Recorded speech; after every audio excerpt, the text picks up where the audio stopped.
Police के हाथ बड़ा सुराग मिलने की संभावना बलवती है। जब इसकी कायदे से मरम्मत होगी, इसकी जांच पड़ताल होगी, तो वो भाजपा के बड़े बड़े नेता इसे लपेटे में आएंगे। क्योंकि देश में जो भाजपा की सरकार है और अन्य प्रदेशों में इनके पास वसूली गैंग है। उसी का सदस्य है किरण गोसावी।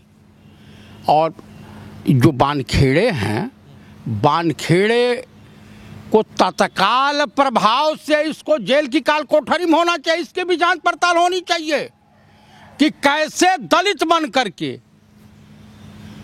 तुम जो है दलित कोटे से यूपीएससी का कंपटीशन पास करते हो। तुम्हारे बाप का नाम ये है, तुम्हारी माता का नाम ये है, तुम्हारा बचपन का नाम ये है, तुम दो शादी करते हो। भाई तुम हिंदू हो या मुसलमान हो, डिस्कस का मुद्दा ये नहीं है, लेकिन आपने फोर्जरी की है।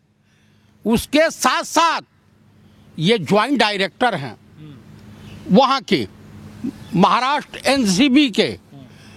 तो मैं ये पूछना चाहता हूँ कि कृपया ये बताने का कष्ट करें कि जब किरण गोस्वामी अपराधी प्रवृत्ति का आदमी है तो आपके साथ रेड में कैसे गया?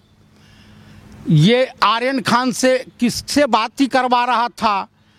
कितने 40 करोड़ की डील हुई थी, आपको कितना मिला है या मिलने वाला था? तो ये सब का, लेकिन जो विश्व सूत्रों से जानकारी प्राप्त हो रही है, 2 सालों के अंतराल में अंतर्गत समीर दाऊद बानखेड़े लगभग 17,000 करोड़ की संपत्ति बना चुका है। इसीलिए भैया 2 मेहरारू रखा है, 2 औरत रखा है। जिस मौलवी ने निकाह करवाया था उसने भी कबूल कर दिया कि ये मुसलमान है। तो उससे देखिए भाई, देश को एलर्जी नहीं, या मुसलमान हो या कुछ भी हो, लेकिन आपने फोर्जरी एसी एसटी का आपने सर्टिफिकेट बनवाया। क्यों बनवाया? गोसावी का पकड़े जाने पे कुछ खुलासा हो पाएगा? बहुत बड़े बड़े खुलासे होंगे, बड़े से बड़े नाम आएंगे, बीजेपी के बड़े नेताओं के नाम आएंगे, चिंता मत कीजिए। बीजेपी के, आरएसएस के नेताओं के नाम आएंगे। हाँ, एक बात जान लीजिएगा। इनसे फरार कैसे?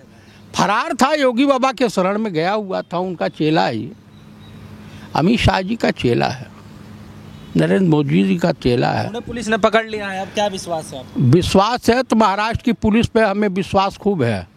ये महाराष्ट्र की पुलिस से बच रहा था। महाराष्ट्र की पुलिस तो इनके गर्त से, इनके चमड़ी से पूछ लेगी कि भाई हकीकत है क्या। और तुम आर्यन खान से किससे बात करा रहे थे, किससे समझौता करवा रहे थे? इन सबों का काम है कि किसी भी तरीके से 21,000 करोड़ की जो हीरोइन पकड़ी गई थी गुजरात में अडानी के उसमें जो है बंदरगाह पे, उससे किस तरह से पीछा छुड़ाया जाए, तो ये मुद्दा है। देश के तमाम बेरोजगारी, किसानों के मुद्दे, लखीमपुर खीरी के मुद्दे को छुपाने के लिए इस तरह की नौटंकियां हो रही हैं। अभी आप देख लीजिए, त्रिपुरा जल रहा है, हरियाणा में लाठीचार्ज हो रहा है, बसों से लोग कुचले जा रहे हैं, ट्रकों से कुचले जा रहे हैं। आपको ये बताने में तनिक भी नहीं कि देश की स्थिति इस वक्त बहुत ख़राब है, काफ़ी दयनीय ही स्थिति हो गई है और देश धीरे धीरे सिविल वार की तरफ बढ़ रहा है।